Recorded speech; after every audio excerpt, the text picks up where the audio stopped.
Ashes series Australia के नाम। पांचवें और आखिरी टेस्ट में इंग्लैंड को 5 विकेटों से शिकस्त। 160 रन का हदफ कैंगरूज ने 5 विकेटों के नुकसान पर हासिल कर लिया।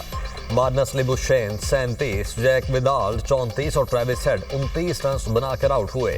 इंग्लैंड की टीम दूसरी इनिंग्स में 342 रन बनाकर आउट हो गई थी।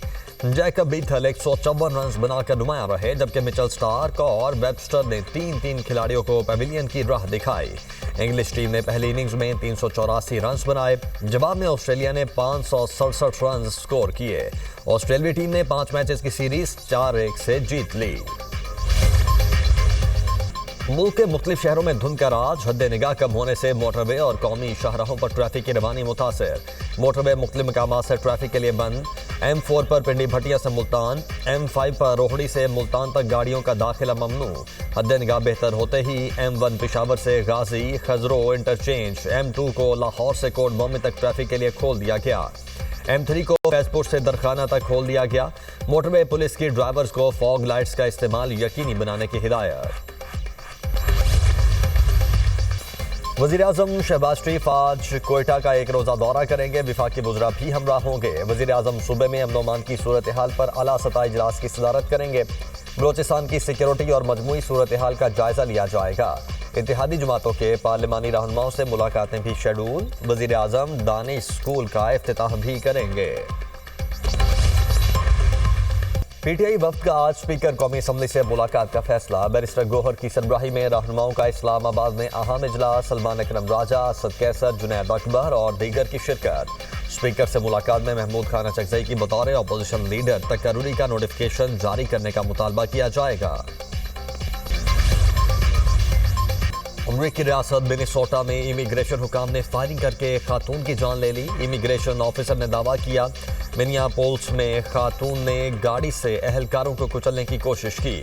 सदर डोनाल्ड ट्रंप का इमिग्रेशन हुकाम का दिफा। कहा ICE अफसर ने खुद को बचाने के लिए फायरिंग की। हलाक होने वाली खातून बदनज़मी फैला रही थी। गवर्नर मिनेसोटा का वाक़े पर अफसोस का इजहार। कहा ट्रंप की पॉलिसीज अवामी सलामती के लिए खतरा हैं। मेयर मिनियापोलिस ने ट्रंप इंतजामिया का मौक़िफ़ मुस्तरद कर दिया। कहा वाक़या इमिग्रेशन हुकाम की लापरवाही है। हुकूमत बेबुनियाद कहानी सुना रही है। वाक़े के बाद मिनियापोलिस में हालात कशीदा। शहरियों की बड़ी तादाद सड़कों पर निकल आई। मेयर न्यूयॉर्क ज़ोहरान ममदानी ने छापे जालिमाना और गैर इंसानी करार दे दिए। कहा न्यूयॉर्क तारिकीन वतन के हुकूक के लिए खड़ा है। न्यूयॉर्क के रिहायशी चाहते हैं कि शहर में महफूज रहें। कांग्रेस विमेन अलहान उमर ने भी ICE के इकदाम को नाकाबिल मुआफ़ी और काबिल मजम्मत करार दिया। कहा यह रियासती तशद्दुद है, ICE को जवाब देना होगा। बहरे ओकियानूस में 2 बड़ी ताकतें आमने सामने। अमरीकी बहरिया और कोस्ट गार्ड्स ने वेनेजुएला की नाकाबंदी से बच निकलने वाले रूसी बहरी जहाज पर कब्जा कर लिया। US यूरोपीय कमांड का कहना है कि अमरीकी कोस्ट गार्ड्स और फौज ने मुश्तरका कार्रवाई के जरिए ऑपरेशन मुकम्मल किया। कार्रवाई के वक्त रूसी जहाज भी करीब थे। रूसी आबदोज भी अतराफ में मौजूद थी। बरतानवी वज़ीर दिफा का कहना है कि ऑपरेशन में बरतानिया ने मदद की। अमरीका को मुआवनत बैनुल-अक़वामी कानून के तहत फराहम की गई। रूस का शदीद रद्द-ए-अमल। ऑयल टैंकर पर कब्जा बहरी क़ज़ा की करार दे दिया। अमरीका से रूसी अमले की फौरी वापसी का मुतालबा। रूसी वज़ारत ख़ारिजा ने कहा रूसी टैंकर बैनुल-अक़वामी पानियों में था। रूसी अमले के साथ इंसानी सलूक अपनाया जाए। अमरीका रूसी शहरियों की जल्द वापसी में रुकावट न बने। वेनेजुएला का बिजनेस पार्टनर बनने का फैसला खुशाइन। सदर ट्रंप ने ट्रूथ सोशल पर कहा मुआहदे से अमरीकी सनअत, मुलाजमतें और तवानाई सेक्टर को फ़ायदा होगा।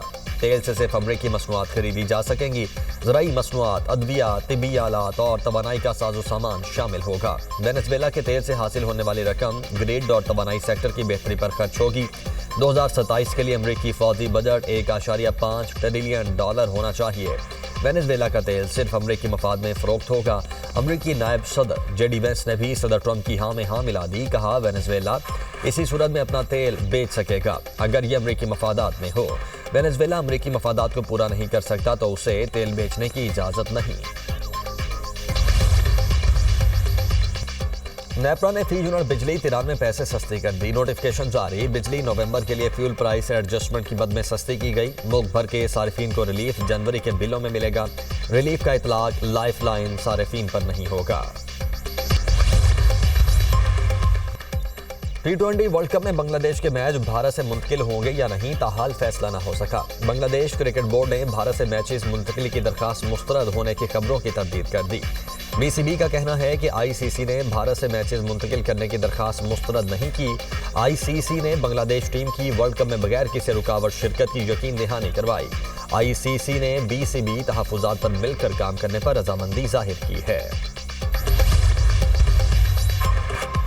T20 सीरीज में पाकिस्तान का फातिहाना आगाज। श्रीलंका को पहले मैच में 6 विकेटों से शिकस्त दे दी। पाकिस्तान ने 129 रन का हदफ 4 विकेटों पर 17वें ओवर में हासिल किया। साहिबजादा फरहान 51 रन बनाकर टॉप स्कोरर, साइम अयूब ने 24, शादाब खान ने 18 और कप्तान सलमान अली आखा ने 16 रन बनाए। मेजबान टीम 128 रन पर ढेर हो गई। पूरे 20 ओवर भी न खेल पाई। कौमी स्पिनर्स की शानदार बॉलिंग, सलमान मिर्जा और अबरार अहमद ने 3 शिकार किए। शादाब खान और वसीम जूनियर ने 2 विकेटें हासिल की। ऑलराउंड कारकर्दगी पर शादाब खान मैच के बेहतरीन खिलाड़ी करार। पाकिस्तान को 3 मैचेस की सीरीज में 1-0 की बरतरी। सीरीज का दूसरा मैच 9 जनवरी को खेला जाएगा। पीएसएल सीजन 11 के लिए 2 नई टीमों की नीलामी आज होगी। पीएसएल की नई टीमों की नीलामी जिना कन्वेंशन सेंटर इस्लामाबाद में होगी। नीलामी का आगाज शाम 4:15 पर होगा। पीएसएल की नई टीमों की नीलामी के लिए 10 कंपनीज ने क्वालिफाई किया। पीएसएल 11 में टीमों की तादाद 6 से बढ़ाकर 8 कर दी जाएगी। नेशनल डायलॉग कमेटी के ज़ेर-ए-एहतमाम कौमी डायलॉग कॉन्फ्रेंस सदर ज़रदारी वज़ीर आज़म और नवाज शरीफ की मुशावरत से हुकूमती मुज़ाकराती कमेटी तश्कील देने की तजवीज़। अलामिया फवाद चौधरी ने पढ़कर सुनाया। कहा ऑपोजिशन कमेटी बनाई जाए जो सियासी कैदियों के साथ मिलकर डायलॉग के दायरे कार को बढ़ाए। सियासी अफराद को मुकदमात खत्म करके रिहा किया जाए। इसके बाद हुकूमत में मुज़ाकरात का एतमाद बढ़ेगा।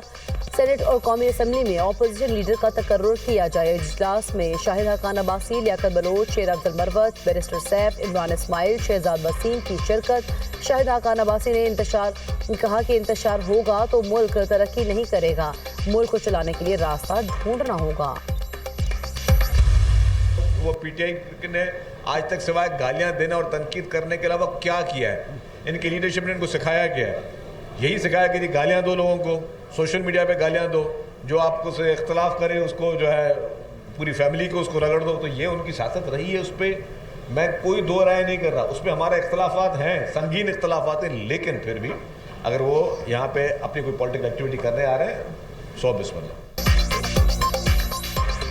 बानी पीटीआई की सियासत और सोच से इख्तलाफ है। शर्जील इनाम अमन की मीडिया टॉक। कहा बानी पीटीआई खोलकर तालिबान दहशतगर्दों को सपोर्ट करते हैं। तहरीक इंसाफ की लीडरशिप ने अपने लोगों को गालियां देने के अलावा कुछ नहीं सिखाया। ये मुल्क के इदारों के खिलाफ घिनौना प्रोपेगेंडा कर रहे हैं। वज़ीर आला खैबर पख्तूनख्वा को सिंध में प्रोटोकॉल देंगे। हमारे सूबे के अवाम मेहमान नवाज हैं। सुहेल अफरीदी को कानून और आइन के दायरे में रहकर सियासी सरगर्मियों की इजाज़त है।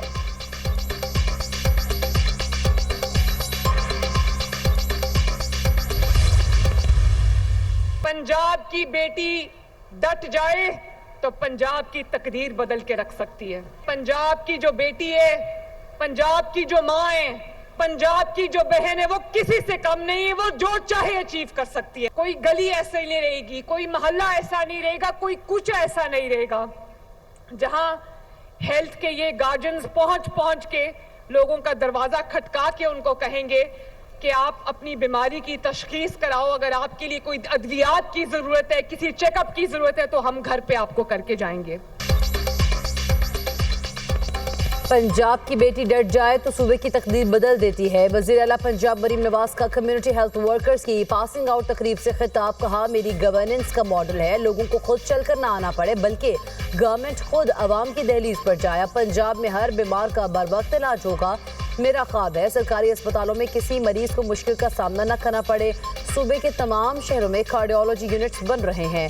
लोगों के घरों तक मुफ्त इंसुलिन अद्वियात पहुंच रही हैं। दुनिया ने माना कि सुथरा पंजाब सबसे बड़ा सफाई का प्रोग्राम है।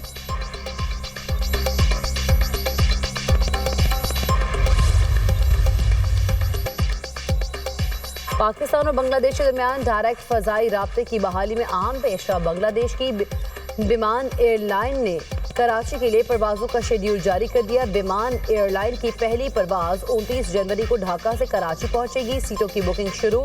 इब्तिदा में विमान एयर ढाका और कराची के दरमियान हफ्तावार परवाजें चलाई जाएंगी।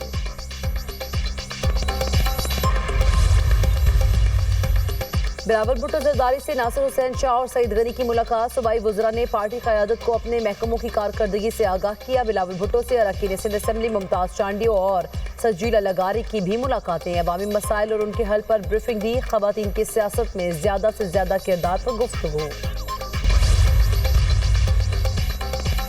वज़ीर आला सिंध को थलकोर मंसूबे की पेशरफ रिपोर्ट पेश। मुराद अली शाह का मंसूबे पर काम की रफ्तार पर इत्मीनान का इजहार। कहा, ये इंतहाई अहम प्रोजेक्ट है। प्रोजेक्ट का मकसद कोयले की मौसर नकलो हमल पर पाकिस्तान में तवानाई की हिफाजत को तक़वियत देना है। मंसूबे की तकमील से बिन कासिम पोर्ट तक 9 किलोमीटर ट्रैक की तोसी से बंदरगाह तक कोयले की रसाई आसान होगी। रेलवे लाइन के क़याम से थर के कोयले की कानों को कौमी रेलवे नेटवर्क और पोर्ट कासिम के साथ मरबूत किया जाएगा। बिना किसी रुकावट कोयले की नकलो हमल मुमकिन हो जाएगी। मंसूबे पर सिंध और वफाकी हुकूमत 50-50% फंड फराहम करेंगे। मंसूबा 90 अरब रुपए की लागत से मुकम्मल होगा।